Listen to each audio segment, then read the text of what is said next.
Et c'est parti avec l'équipe de l'AS Club. Niemba, Volonta Lofo, puis avec Kimwaki. Kimwaki, qu'est-ce qu'il a cherché? Il s'est compliqué la vie. Et là, il a ceinturé Lofo, l'arbitre l'a joué. Et c'est Gladys Niemba qui va récupérer ce ballon. Et Bunga. Non, c'est pas vrai. Salagiakou, qui était déjà parti et qui a loupé l'interception. Le ballon est récupéré par les capitaines Lofo. Lofo qui a beaucoup de souffle, hein, apparemment. Moi, je me disais qu'il n'allait pas tenir, mais il tient jusqu'à la fin du match. Docteur Bon, vous le connaissez bien. Je pense qu'il a une capacité pulmonaire tout à fait exceptionnelle. Oui, c'est sa chance, mais il doit éviter de trop se dépenser aussi. Il faut être discipliné dans un couloir. Quand on ne connaît pas le couloir, on joue un peu partout et finalement, même par rapport à sa carrière, elle sera plus longue. Donc il est bon, ce qu'il fait c'est bien, mais il est bon de respecter un couloir, de respecter une zone. Et la plupart de nos joueurs, j'ai l'impression qu'ils échouent dans leur test parce que sur le plan de la discipline tactique, ils ne savent pas respecter le couloir. Et pour un entraîneur qui a besoin de son salaire, de sa carrière dans un club, il dit bon, celui-là il vient d'où, j'ai pas besoin de lui. Il faut qu'un joueur respecte et le couloir et la zone. Voilà. Et là c'est Dukasa. Attention. Oh, belle frappe de Mondongue. Eh bien, les gardiens de V-Club Lukong s'est bien couché également sur cette action. Alors on s'approche de la fin de la première mi-temps. Nous sommes à 5 minutes de la fin du match. Dikasa qui va récupérer ce ballon. Non. Kasongo Kabiona qui va relancer.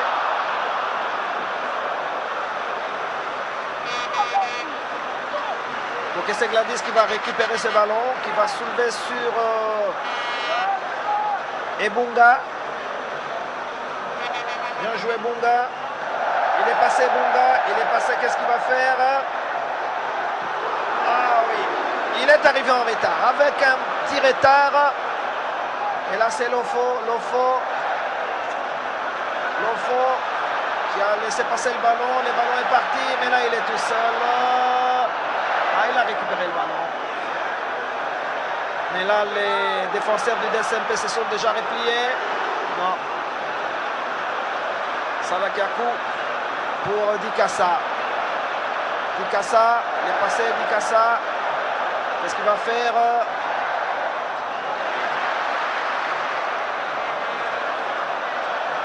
C'est très très serré et le ballon est sorti, oui. L'arbitre est sorti, là le ballon est sorti. 3 minutes à jouer dans cette première mi-temps. 0-0 entre les deux équipes qui se respectent beaucoup et qui se surveillent étroitement. Je me rappelle que ces équipes qui avaient été créées en 1935 pour V-Club et 36 pour Motema Pembe s'étaient rencontrées dans un choc.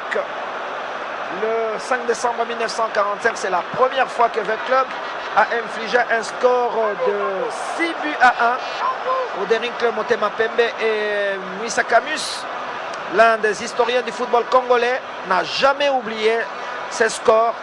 Bien sûr qu'en 1945, l'attaque de V-Club avait été alimentée par Mondengue, par Troué et par Lokombe.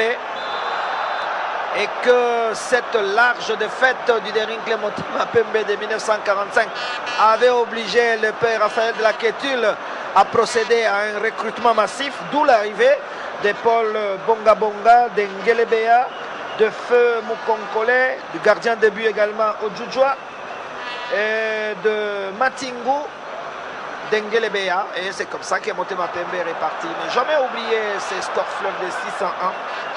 Le 5 septembre 1945. Donc, sur ça, ces deux équipes sont obligées de se rencontrer tous les jours. C'est pas pour ça qu'il faut se tuer ou se casser la gueule.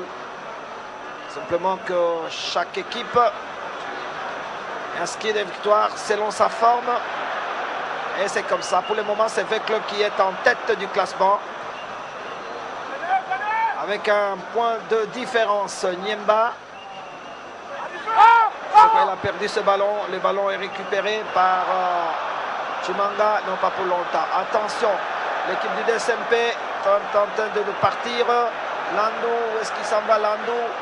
Attention, Dikassa.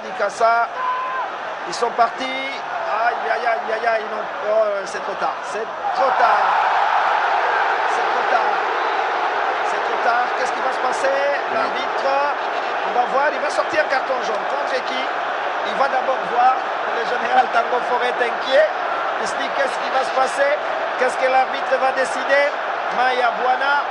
On va voir que l'arbitre doit décider. Il faut qu'il prenne une décision, laquelle je ne sais pas. On va voir cette action au ralenti. Voilà, là il est parti. Il a sifflé. Ouais, tout à fait, parce que Mouton avait déjà les ballons, il a usé de ses deux pieds, n'est-ce pas?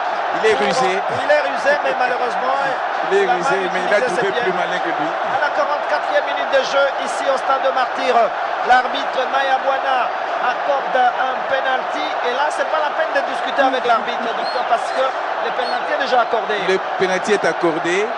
Et quand on voit les images, il a fait le malin. Bon, il a décidé, il faut le respecter. Voilà. On regarde l'action de Dikassa. Voilà, extrêmement dangereux. C'est clair. Ah, c'est clair, oui, tout à fait. Mais, ils sont sur le terrain, nous n'avons pas le même sentiment qu'eux. Ils réagissent comme ça. Alors c'est Niemba qui proteste. Voilà le président Mayamoto. Il a joué avec Mulongoya Santé au football à Kasongo, Maniemba. Mulongoya Santé était avant-centre et le président Mayamoto en bonnet rouge était défenseur. D'ailleurs, on l'appelait Lobilo. Il jouait dans le club de Kasongo. Ah bon? Et aujourd'hui, il dirige l'équipe de Motema Pembe. C'est un ancien footballeur. Donc il y a une certaine traçabilité. Voilà. Il ne vient pas de nuer, de nulle part. Il y a une traçabilité. Et c'est un musulman. On l'a vu dans la tenue traditionnelle des musulmans. Le bonnet marocain. Encore un carton. Il sort un carton, l'arbitre là. Il y a certainement un joueur qui a protesté. Alors on va suivre maintenant les pénaltys. Hein. Mais c'est vrai que le pénalty est accordé, mais il faut envoyer les ballons au fond de filet. Oui, c'est ce que. Et là c'est Lukong. Qu'est-ce qui se passe? Mais Lukong doit rentrer à sa place. C'est Il pas doit la peine rentrer de à sa place parce que. Il y a Lofo quand même qui les calme, qui lui demande de revenir. Mais il y a encore 45 minutes à jouer, hein. On ne sait jamais. C'est pas la peine. Mais... Sous les bancs de remplaçants, nous reconnaissons Bombassa, Yabafuta. Nous avons Landou Inasawa qui rentrera probablement en deuxième mi-temps. Il y a Etimi qui va rentrer certainement. Alors que là, Lukong, il se promène autour du ballon. C'est pour ça que je dis, ça ne sert à rien de gesticuler parce que vous finirez par accepter les pénaltys. Et le règlement pouvait me permettre à l'arbitre même de l'exclure. Or là, l'arbitre n'est pas allé jusque-là. Donc c'est bon pour lui de rester calme dans les bois et peut-être qu'il va prendre le ballon et donc le DSMP peut rater ce pénalty. Voilà, c'est un gaucher. Hein. Généralement, les gauchers marquent bien. On va voir les coups de sifflet partis. Voilà. Voilà, c'est clair. Voilà, donc c'est qu'on a dit. Voilà. Ça ne servait à rien de s'agiter. C'est un jeu. Voilà, on répare rapidement donc à la 47e minute. Nous jouons les temps additionnels. Attention, ces ballons. Il est sifflé.